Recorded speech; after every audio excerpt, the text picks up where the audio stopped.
Today, the main thing that I want to talk about is how to ground Kundalini for those who probably are experiencing, an uncomfortable Kundalini awakening and the symptoms that go along with that. The best thing to do about those symptoms is to ground Kundalini, and I want to talk about that in this video. In getting there, I do want to talk about a few things in general, some good information about Kundalini awakening to help set that up. But the main focus of this video is Kundalini, how to ground Kundalini. And if you're someone who already knows all there is to know about Kundalini, you might want to check out the chapters thing and just fast forward right to the how to ground Kundalini. But my name is Jay Eaker. Here at the BioSoul Integration Center in Louisville, Colorado, and I help soul-led people to integrate their soul's gifts and their soul's essence into these physical bodies so they can share their soul's gifts and their soul's essence on this physical plane and serve people with those. So if you please subscribe to my channel here on YouTube or wherever you find it. You might find it on a podcast, you might find it on Facebook and other places, but please subscribe to my channel, hit the like button, share this with people who might be interested, and there's that little bell notification they talk about. If you want to get notified of other videos, when I make a video, hit that bell notification and they'll let you know when I'm making another video. If you I'm interested if you've had a Kundalini experience yourself, or have an interesting story around that, please make a comment in the comment section. I'd love to hear from you and interact with you there. So first of all, before I get down to the how to ground out Kundalini, I want to talk about what a Kundalini awakening is in the first place. And I feel like there's probably that when we get down to it, that it would be hard to sort of differentiate a Kundalini awakening from any sort of, spiritual awakening that we might have. It might be the context that an awakening happens in. Maybe if it happens at a Kundalini yoga class or a breathing, exercise designed to wake up Kundalini energy, and then you have some sort of an awakening. Well, you might automatically assume that it's a Kundalini awakening, and or Kundalini awakening maybe comes with it certain sensations in the body, a sensation of energy moving in the body that might automatically sort of compel you to say it's a Kundalini awakening. But like I said, any sort of awakening, sort of spiritual awakening, it's going to involve Kundalini, probably, and vice versa. And so, in any case, what's happening with an awakening of any sort is that, we have a sort of sense of self, sort of like an identity. There's a whole set of kind of rules and limitations and, that we put on ourselves, ways that we understand what all this is, what life is, and who we are inside of it, and what our relationship to life is. Am I a chiropractor? That comes with a whole identity. And when that identity, if we're, adhere to that identity, and when it's challenged, that can be, uncomfortable. Are we a mother? Are we a father? Are we a Christian? Are we a, Buddhist? There can be all sorts of meaning that we put on those things. And an awakening is really us connecting with a larger, spiritual part of ourselves that actually is sort of more fundamental than all of those different identities, all those different smaller identities that we might adopt or that we might be born into. And that kind of, threatens to connecting with that larger spiritual self, kind of threatens to, threatens those smaller identities, threatens to dissolve them. And that's what an awakening is. It's the dissolving of a sense of self, a dissolving of these identities. And there's also a bunch of physical things that go along with all these identities. There's a way that we're holding ourselves. There are parts of ourselves that we've pushed away. We're fragmenting ourselves. We're pushing certain parts away, and holding, other parts of ourselves, judging parts as bad and other parts as good, and there's a whole sort of honeycomb of way that we've sort of sequestered certain parts of ourselves. We've redirected life, the movement of energy in our bodies. We've holding our posture a certain way. All these, we're holding physical tension in our bodies to sort of maintain. There's all this energy that we end up using to sort of maintain these identities in our bodies. It's not a complete expression of who we are. It's a kind of fragmented expression of who we are, and it takes energy and resources to maintain those identities in the face of, because there's a way in which life, fragmenting ourselves and sort of limiting ourselves in those identities actually goes against the nature of nature. So there's a way in which life is constantly sort of nudging us towards our evolution and nudging us to connect with our larger spiritual self, and nudging us to dissolving those smaller identities. And it's just that an awakening, usually they happen in, gradually, but there are times when it happens in one big chunk or a bigger chunk, and that suddenly threatens those identities, suddenly frees up the energy that's bound, all the energy that we're using to maintain those identities, and that can be uncomfortable, or it could be interesting at the very least, shall we say. So, what is a Kundalini energy specifically? As energy is released in our spine, it might be labeled as Kundalini energy, and probably to some degree that's true. Kundalini energy is said to be sort of like, it's often pictured as a snake, that's coiled up, that sits at the base of our spine. And Kundalini awakening is a way in which that snake, that coiled snake, sort of illustrating that it is potential energy. It's about to strike in a certain way. It's about to spring.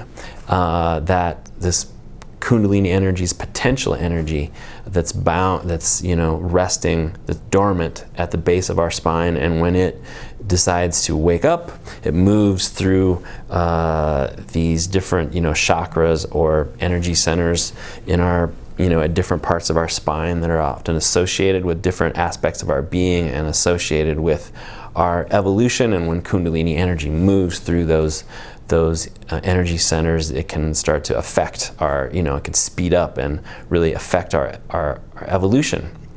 And so, next sort of obvious question would be like, well, what triggers a Kundalini awakening? And so there are a number of different things, but, number one, like if you're doing some sort of Kundalini practice, Kundalini exercise, of course, like yoga or some breathing exercise, it can, definitely do what it's supposed to do, which is wake up Kundalini energy. Other healing techniques that we might encounter, whether it's energy work or, it could be as simple as massage or like the work that I'm doing here, things that are more geared towards sort of waking up consciousness, whether it's just regular chiropractic or network chiropractic or what I do here called BioSoul integration. Those things can definitely, create a movement of the energy, the potential energy that's kind of laying dormant in our bodies. Meditation, anything that we do to sort of like, wake up consciousness could create a Kundalini awakening. But also trauma, often it can be trauma that sort of causes an awakening up of any sort, and or a Kundalini awakening, like an accident. Certainly when I was young, I had this ATV accident where I flipped an ATV on myself, and there was a moment during that accident where I sort of like saw, time stopped, and I recognized this as a moment where, I could die or be seriously injured. And I feel like that was and that because of that act, I did Obviously, I didn't die, but my body did get, kind of roughed up, and my dad ended up taking me to a chiropractor, and I experienced some things at this chiropractor. I experienced a sort of light sort of expanding in my body, and I think that was as much about the trauma of the accident as it was the chiropractic work, but something got woke up, and it was a turning point in my life. And so accidents of various sorts can trigger a Kundalini awakening, illnesses, and of course, like if we experience hard stuff growing up, like abuse, or if there's mental illness, or say like alcoholism in the family, and those things, in the people that I've worked with, it's common that people who talk about Kundalini energy, Kundalini awakening, often they have had some sort of trauma, childhood trauma, as far as their families go, whether that's abuse or whether that's just, again, sort of some strangeness, mental illness, or something going on in their families. And that's because, especially with abuse, there's a way in which we can tend to sort of disassociate from the painful things or the confusing things that are happening in our body during those events, and that kind of sets up a pattern, or sets up a pathway in our body where we are not so apt to let our attention rest in our bodies, where we're sort of more dissociated from our body, and that can kind of become a normal thing. And then, in the other cases where there's maybe alcoholism or drug abuse or mental illness or something, we're sort of in our family, we're sort of constantly navigating the strangeness of our family members, trying to navigate their moods and try to steer clear maybe of any consequences that might come unexpectedly. And so again, we're spending a lot of time with our attention resting outside of our body, and that becomes again a pathway where we're not or in a pattern where we're not letting our attention rest in our bodies. And if your attention is resting outside of your body, there's a way in which you might be more connected to the sort of spiritual, the parts of us, the parts of our field that are more spiritual in nature, our upper mental field, our soul fields, because there's information in the fields outside of our body. And if our attention is outside of our body, there's a way in which we're apt to connect to those fields and that part of ourselves. So also there is,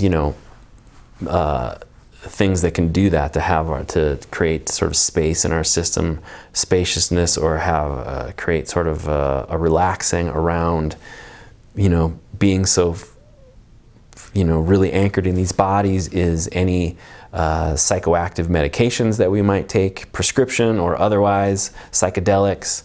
And there's of course like plant medicine, like ayahuasca and all the other sort of plant medicines. They can certainly trigger a Kundalini awakening. And then, there is just kind of what could be called spontaneous Kundalini awakening, and I think which tries to describe an awakening where there's no apparent, cause, or there's no apparent trigger. And on some level, all of these things that I've sort of listed here, whether it's Kundalini practices or some healing technique or meditation or trauma, or medications or plant medicine or whatever, those could all be considered spontaneous Kundalini awakenings to some degree, because on some level I would say if it happens, it's not a mistake. Life and our bodies are not screwing with us. There is a cosmic timing. Things align up in a certain way that say, okay, now it's time for you to have this sort of opening, this sort of awakening, this sort of collapsing of a sense of self and a replacing of that sense of self with a new sense of self. And again, that's no mistake. Whether it's happening, whether it's happening because you did Kundalini yoga, or whether it's happening because you had some strange experience getting sick or something like that, it's, I'd say on some level it's not a mistake. And so there's a cosmic timing piece to that, or a spontaneous, awakening. And these Kundalini awakenings, however they occur, they can have a variety of interesting symptoms that go along with them. Can be some uncomfortable things that I would call sort of contractive in nature, and there can be some, interesting or cool ones that people might be drawn to, which are more expansive in nature. And so, as far as the uncomfortable ones,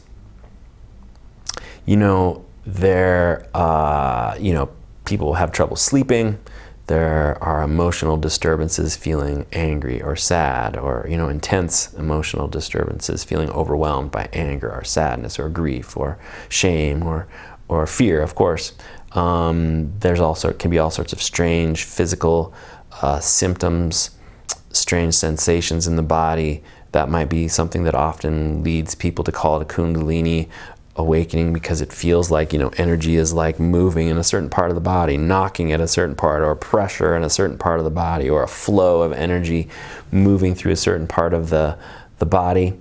And then, I see in my practice here, often there are, again, associated with awakening in general, but, Kundalini awakening falls under that category. People can experience what I call sort of like mystery conditions. There are these, certain conditions, syndromes, diseases, illnesses that people experience that are kind of a mystery to medical science, like mono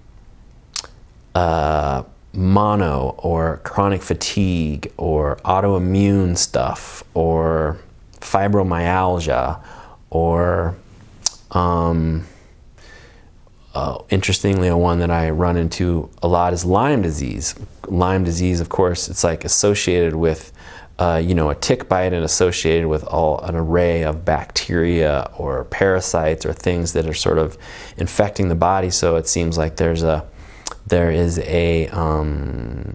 easy physical sort of explanation for that, which are these little critters that infect our bodies. But again, time and time again, I see that in people who, people are talking about Kundalini awakening, having had a Kundalini experience, and they have some chronic or strange mystery condition, and Lyme disease is one of those. In fact, my wife, she had a Kundalini awakening, when she was a young woman. And in addition to a lot of the cool, expansive, experiences or symptoms that I'll talk about next here, she experienced a lot of the uncomfortable ones that I'm talking about as well. Trouble sleeping, emotional disturbances, strange sensations in the body. But she also ended up getting Lyme disease, and the Lyme disease was sort of a whole journey of awakening for her, like healing. She's like completely healed her Lyme disease, but along the way, there was a whole journey that kicked off that involved other things, other healing on other levels than just ridding your body of the microbes. But she experienced, again, some of the other cool things, psychic experiences. She said that she was on the subway, and she could know what everyone was thinking and feeling. So like psychic phenomenon, ESP, things like that. Far out, sort of like synchronicities, feelings of spaciousness or bliss, or profound joy or peace. Those can also be things that happen as a result of Kundalini awakening, but again, can be as a result of awakening in general. So now we get to the part about how to ground out, especially if people are experiencing the uncomfortable symptoms. It's usually when they're experiencing the uncomfortable symptoms that they're looking for help, and grounding out Kundalini energy is the solution to that. Just the other day, and it's part of the reason why I'm making this video, but the other day I saw someone on Facebook here in the area, and they were you know, they had been at a Kundalini yoga class or something, and they'd had this, you know, intense awakening experience. They left and they felt like they were floating and, you know, really expansive. She commented that it was like she was tripping on acid or something, you know. But then, you know, had trouble sleeping and you know, not being able to focus, and she was soon to start a program here at Naropa University. It's how do I explain it? It's like get your master's in divinity or get your master's in contemplative. You know, it's the therapists, counselors, therapists go to Naropa. It was started by a Tibetan, you know, master, Trungpa Rinpoche. You know, so, you know, it makes what I think is interesting. Maybe it's no mistake. Again, it isn't a mistake, but it's not a mistake. But, you know, no coincidence that she was about to start this program, and here she has this Kundalini awakening. Because at this Naropa, you know, you're learning to help other people navigate their psychological well-being, and in the process, you do a lot of personal work yourself. So it sounds like it's a really intense program that way, and doing your own personal work. And so here she was about to enter a program like that, and she had this Kundalini awakening. And anyway, I, you know, tend to think that it's not a mistake.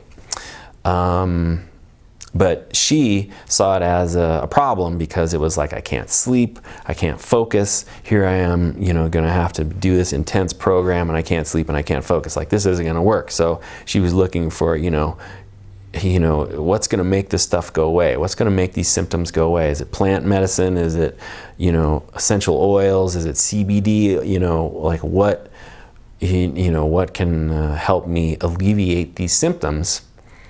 And therein lies the problem, which is the same problem that anyone who's having any kind of an awakening experience might encounter, which is we see it as a problem.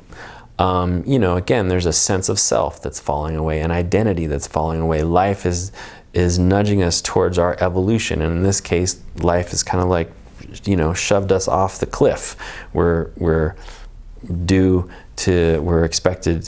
being prompted to do a big piece of, you know, a bigger awakening, a bigger opening, and so it's about our evolution, and you know, where our evolution is concerned, you know, there's a way in which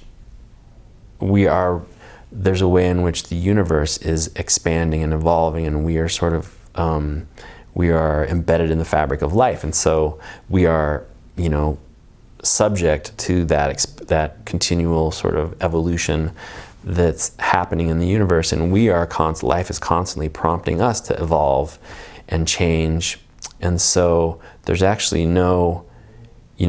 there's no kind of moving backward. It's only moving forward, and certainly with a Kundalini awakening or any sort of intense awakening, it's kind of like the genie's out of the bottle, and there's no putting the genie back in the bottle. The only thing to do is to go towards what's happening and sort of trust that life has a plan, and that life is prompting us, you know, giving us an opportunity to do a chunk of work and wake up on a larger scale, and to go towards that. To go towards that. And so I guess the thing that to do, first of all, the way to ground your experience is to sort of like have that perspective, which is, you know, life saw fit to create this opening for us, and our bodies and our life are not screwing with us, that life is actually holding us, that this thing that happened it's not a mistake, it's not something that went wrong, it's something that's going right, you know. It's just, albeit uncomfortable and inconvenient for our old life, which makes sense because there's you know, an old part of us, an old sense of self falling away, that's going to be replaced by a new sense of self that is more in alignment with our, a fuller expression of who we actually are, and will involve probably, some level of, again, integrating our soul's gifts and sharing those gifts on the planet. Life is kind of nudging us in that direction. And so, there's no going back. And it's not a mistake. It's not a problem. So it would be important to sort of hold that perspective, and that life is holding us, life is not messing with us. So again, that perspective is like, okay, now what do I do? Well, again, the solution is to trust what's happening, trust the sensations, trust the experiences, consequently, and and the way that we trust those things is to bring our attention to the sensations in our body. Since the thought pathway is pretty strong in adult humans, if we had this Kundalini awakening and all this energy gets freed up, and the mental pathway is more open, it's all going to start to squirt into the mental pathway, and we're going to sort of perseverate and focus on, how do I get rid of these symptoms? What do I do? What does this mean? This is scary. If I think we'll be lost in thought, but where a consciousness awakening is happening, that's sort of beyond thought. That's more, about direct experience, and we will not be able to sort of sort it out in our thoughts. We will not be able to sort of think our way out of this problem. The only way to, the only solution is to have a direct experience and go towards the experience that we are having. And the way that we do that is to anchor our attention in our bodies, anchor our attention to the sensations in our bodies. So if there are physical symptoms that are uncomfortable that go along with this thing, pain or tension or whatever strange sensations that are uncomfortable, bring our attention to that. Where is it exactly in our body? What are the boundaries like? Are they clearly defined, or is it fuzzy? Does it have shape or volume? Is there color or texture involved? Is there movement involved? Is it stabbing? Is it spreading? Is it gripping? Is it, there's some sort of movement involved, and let it do the movement that it wants to do. Likewise, if it's emotional stuff, often people don't realize that emotions have a sensational flavor in the body as well. So same goes for that. Like, what is the flavor of that fear? Or what is the flavor of that anger or that grief or whatever it is that's happening in the body? Where is it exactly? What are the boundaries like? What is it, Is it have color or texture, or maybe it has some sort of, maybe it's burning, or maybe it's cold, maybe it has characteristics like that. Is it moving? Is it flowing? Things like that. So those are ways to bring your attention to your body. And so it kind of, it goes counterintuitive to, again, this thing wants to squirt into our thoughts, and we want to sort of like figure it out through our thoughts. And we tend to not believe that, by bringing my attention to this and just doing that, like something's going to happen. But every nanosecond that we're letting our attention rest on the sensations in our body, we are sort of integrating this energy, and we're extracting the wisdom from it and integrating it. There's a sort of two forces involved. There's a force where our sort of spiritual force that kind of is, coming from above, and then there's this, biological force that is coming from the earth, and the sort of the integrating of those two forces is what, is where our evolution comes from, and and it happens in the body. And so bringing our attention to the sensations in our body sort of anchors us in our bodies, and also sort of lubricates and speeds up this process of integration. So I think that's about it. Just to kind of recap, again, just a reminder, this is, it's about your evolution. Life saw fit to create this opening in your body and your life, and to further your evolution.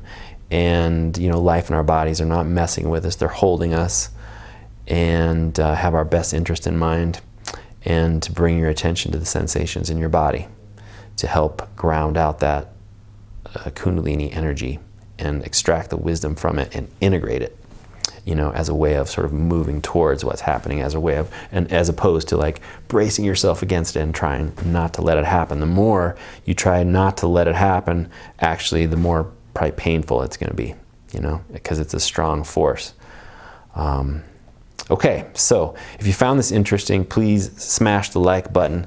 Please share this with anyone that might, you know, be struggling with Kundalini energy or any sort of awakening, and subscribe to my channel. And I look forward to seeing you in the next video, and I look forward to helping you express more life. Have a great day.